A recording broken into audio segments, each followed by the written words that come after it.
High court का एक आदेश और जल उठा मणिपुर।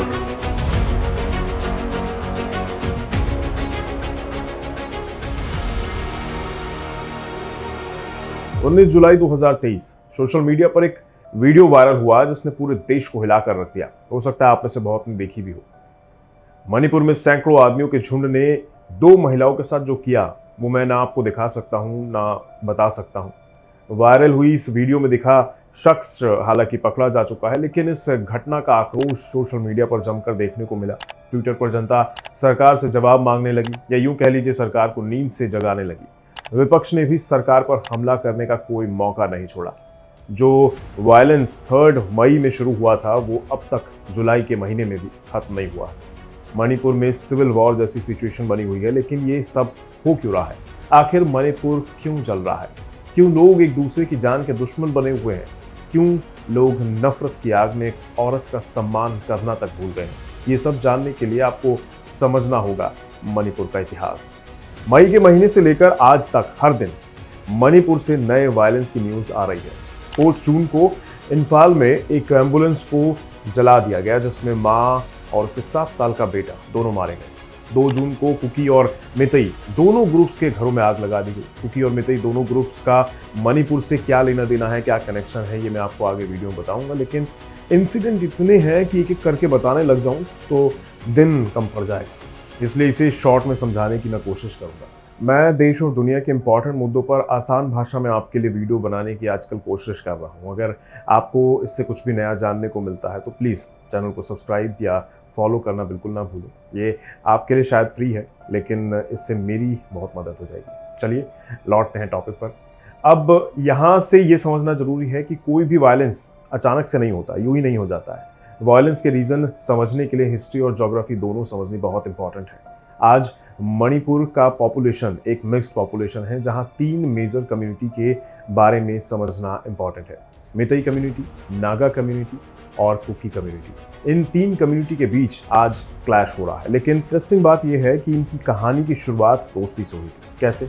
चलिए समझते हैं। बात है 1762 की, जब ब्रिटिश भारत में अपना कंट्रोल जमा रहे थे। तब मितई कम्युनिटी के लोग मणिपुर में राज करते थे।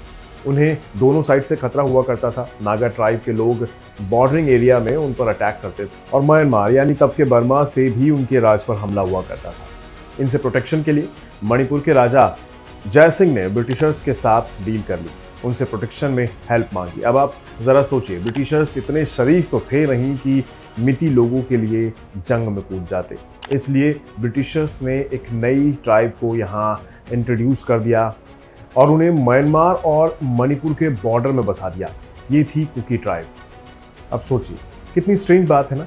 आज जिन कम्युनिटी के बीच क्लैश हो रहा है, एक दूसरे की जान के दुश्मन है, वो किसी ज़माने में एक दूसरे की मदद करने के लिए स्टैब्लिश हुए थे। 1826 में फर्स्ट बर्मा वॉर खत्म हुआ और ब्रिटिश जीत गए और उनके हाथ मणिपुर आ गया। ब्रिटिशों ने यहाँ एक प्रोटेक्टिव सिस्टम स्टैब्लिश किया, यानी मणिपुर में राजा तो हुआ करता था, लेकिन सारे डिसीजन ब्रिटिश लेते थे। 1891 में ब्रिटिशों ने एक 5 साल के बच्चे को राजा बना दिया और उसके थ्रू मणिपुर में रूल करना शुरू कर दिया। लेकिन मणिपुर एक रिमोट एरिया है और कितनी भी कोशिश कर ली जाए, मणिपुर पर कंट्रोल करना ब्रिटिशों के लिए भी पॉसिबल नहीं था। तो उन्होंने मणिपुर को बांट दिया। कुकी और नागा ट्राइब्स को मणिपुर के सेंटर से दूर फॉरेस्ट में पुश कर दिया और मिती लोगों को सेंटर में रहने दिया। पहली वर्ल्ड वॉर के दौरान ब्रिटिशर्स को इंडियन सोल्जर्स की ज़रूरत पड़ी और तब उन्होंने उन्हीं राजा महाराजाओं के पास जाना शुरू कर दिया जिन्हें उन्होंने गद्दी पर बैठाया था। जहां नागा ट्राइब ने ब्रिटिश आर्मी को ज्वाइन कर लिया, लेकिन कुकी समाज ने नहीं किया। इसका नतीजा ये रहा कि ब्रिटिशर्स ने इंडियन आर्मी को मणिपुर भेजा और उन्हें कुकी ट्राइब से लड़वाया। इससे कुकी ट्राइब फॉरेस्ट और हिल एरियाज में और अंदर चले गए। ये डिटेल्स इंपॉर्टेंट इसलिए हैं क्योंकि आज मिटी ट्राइब्स के लोग सेंटर में हैं, अर्बन एरिया में रहते हैं और इन टोटल मणिपुर के पॉपुलेशन का 53% बनाते हैं, लेकिन रहते सिर्फ 10% लैंड में हैं। On the other hand Kuki tribe के लोग 28% हैं और वो बाकी बचे 90% फॉरेस्ट लैंड में बिखरे पड़े हैं। 1947 में जब भारत आज़ाद हुआ तो मणिपुर का फ्यूचर क्या होगा ये डिसाइड करना था। डिबेट शुरू हुई। आज के न्यूज़ रूम जैसी डिबेट नहीं हुआ करती है। थोड़ी वायलेंट डिबेट हुआ करती थी। तो वायलेंट डिबेट इसलिए हुआ करती थी क्योंकि सबकी अपनी अपनी इच्छाएं थी। नागा ट्राइब के लोगों को अपना अलग से देश चाहिए था, कुकी ट्राइब के लोगों को अलग से देश नहीं चाहिए थे लेकिन एक स्टेट चाहिए था अलग से, और मीटी लोग अपना आइडेंटिटी चाहते थे, अपने लैंग्वेज और अपना कल्चर के प्रोटेक्शन को मांग रहे थे। और इन तीनों डिमांड्स को तब भारत सरकार ने इग्नोर कर दिया।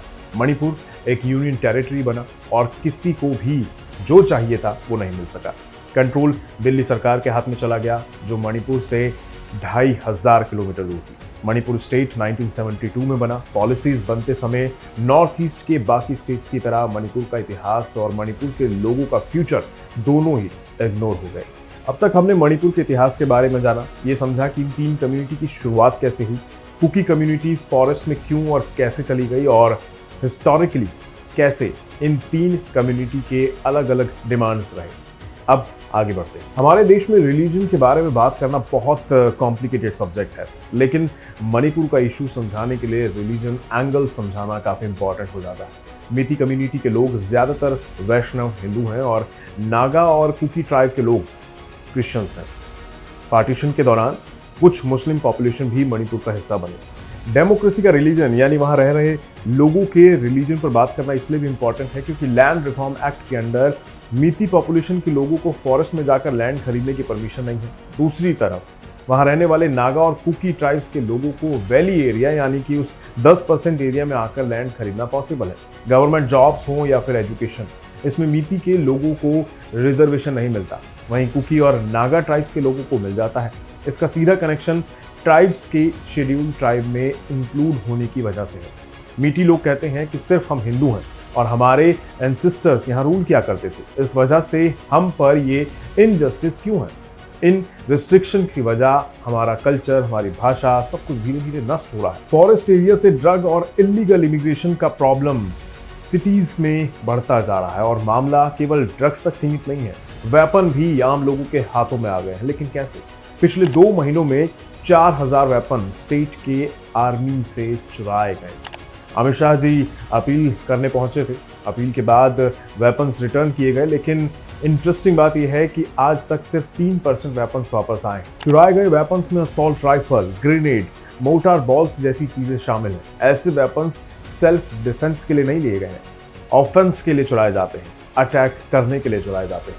कई लोगों का कहना है कि मीती ट्राइब्स के लोगों को पुलिस ने जानबूझकर वेपन्स दिए हैं, बट पॉइंट कितना सही है ये कहा नहीं जा सकता।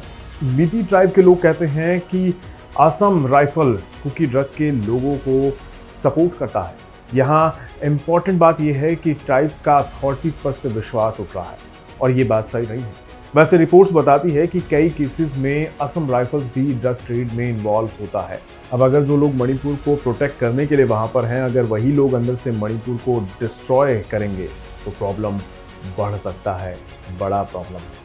अब मुद्दे की बात, जब लोग इस सिचुएशन की तरफ देखते हैं तो सोचते हैं कि एक कम्युनिटी की गलती है और बाकी सब नाइंसाफ़ी हो रही है, लेकिन सच तो ये है कि अलग अलग लोगों का वायलेंस जारी रखने में वेस्टेड इंटरेस्ट है, यानी हमारे पड़ोसी देश।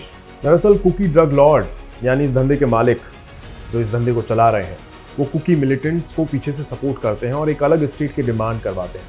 वो सिक्योरिटी फोर्सेस के साथ क्लैश भी करते हैं, मीतेई लोगों पर अटैक भी करवाते हैं। कई लोगों का मानना है कि ये ड्रग लॉर्ड म्यांमार से आए हुए इलीगल इमिग्रेंट्स हैं, जिनका म्यांमार के चीनी नेशनल आर्मी और कौमी रिवोल्यूशनरी आर्मी के साथ कनेक्शन है। ये लोग फॉरेस्ट में ओपियम उगाते हैं और पिछले कुछ सालों में होने वाले क्रैकडाउन का बदला लेने के लिए मणिपुर को जला रहे हैं। दूसरी तरफ कुकी लोग रामबाई, टैंगो और मिती जैसे ग्रुप्स को वायलेंस उकसाने के लिए ब्लेम करते हैं। इस तरह से हो रहे अटैक और वायलेंस से होगा क्या? सारे कम्युनिटी के लोग इस कंक्लूजन पर आ जाएंगे कि एक दूसरे के साथ रहना पॉसिबल नहीं है। इस प्रॉब्लम को हल करने का केवल एक ही तरीका है, डायलॉग्स, यानी बातों से मुद्दे को सुलझाया जा सके।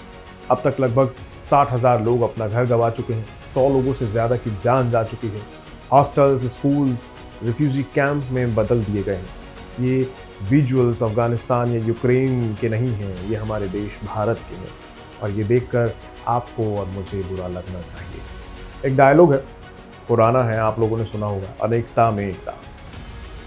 आज के टाइम में दिखाई नहीं देती। क्यों इतनी कोशिशों के बाद भी 2 महीने होने जा रहे हैं वहाँ शांति नहीं है? अगर हम बॉर्डर एरिया की प्रॉब्लम नहीं सुलझा सके तो हम में और ब्रिटिशर्स में डिफरेंस क्या रह गया? अगर आपको इस मुद्दे से कुछ नया सीखने को मिला हो, वीडियो अच्छा लगा हो, तो लाइक बटन प्रेस कर दीजिएगा और ऐसी और वीडियोस के लिए चैनल को सब्सक्राइब करना बिल्कुल भी ना भूलें। आपका सपोर्ट मेरे हौसले को बढ़ाएगा और मैं कुछ नया आपके लिए लाता रहूँगा। नमस्कार।